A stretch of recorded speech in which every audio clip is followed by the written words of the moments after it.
আজ অনুষ্ঠিত হল ত্রিপুরা কর্মচারী সমন্বয় কমিটি তথা ত্রিপুরা এমপ্লয়িজ কোঅর্ডিনেশন কমিটির পঞ্চদশ রাজ্য সম্মেলন। সম্মেলনে আন্তর্জাতিক পরিস্থিতি, জাতীয় অবস্থা এবং রাজ্য সার্বিক পরিস্থিতি নিয়ে বিস্তৃত আলোচনা হয়।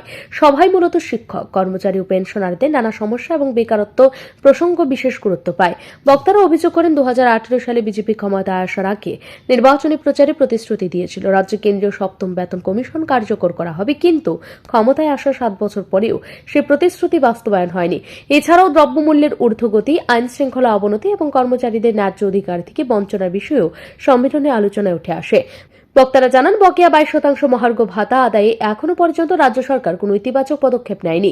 শিক্ষক কর্মচারীদের ন্যায্য দাবি দেওয়া আদায়ে ঐক্যবদ্ধ আন্দোলনের ডাক দেওয়া হয় সম্মেলন থেকে। এ প্রসঙ্গে বক্তারা জানান, রাজ্যের সমস্ত শিক্ষক কর্মচারী সংগঠনকে নিয়ে যৌথভাবে একজোট হয়ে আন্দোলন গড়ে তোলা হবে, যাতে সরকারকে দায়বদ্ধ করা যায় এবং কর্মচারীদের দীর্ঘদিনের দাবি পূরণ হয়।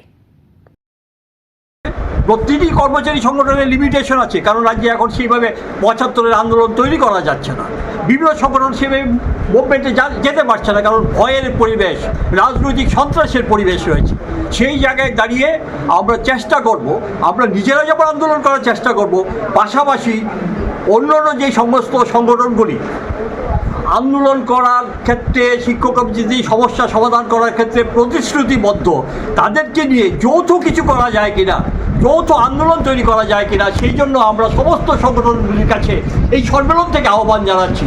এবং আগামী দিনে আমরা বিশ্বাস করি এই ভয় ভীতির পরিবেশ কেটে যাবে, কারণ সন্ত্রাস এবং বঞ্চনা যত তীব্র হবে, সেই বঞ্চিত মানুষের প্রতিরোধের লড়াই তত বেশি তীব্র হবে, তত বেশি আকাঙ্ক্ষিত হবে। সেই জায়গায় দাঁড়িয়ে আমরা আগামী দিনে শিক্ষক কর্মচারীর আন্দোলন সফল হবে, প্রতিষ্ঠিত হবে, দাবি আদায় হবে, বিশ্বাস রেখে এই সম্মেলন থেকে আমরা বেরিয়ে যাব।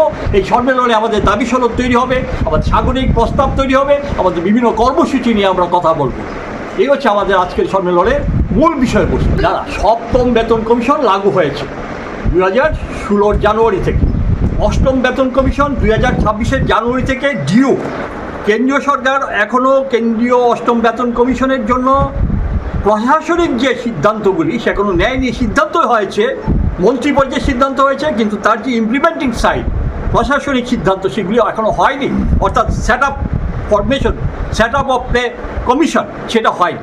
আমরা জানি 26 জানুয়ারি থেকে নতুন বেতন কমিশন কেন্দ্রীয় সরকারের কর্মচারীদের ডিউ হয়েছে, এবং আমরা অ্যাকর্ডিংলি রাজ্য কর্মচারীরাও নতুন বেতন কমিশন পাওয়ার যোগ্যতা অর্জন করব।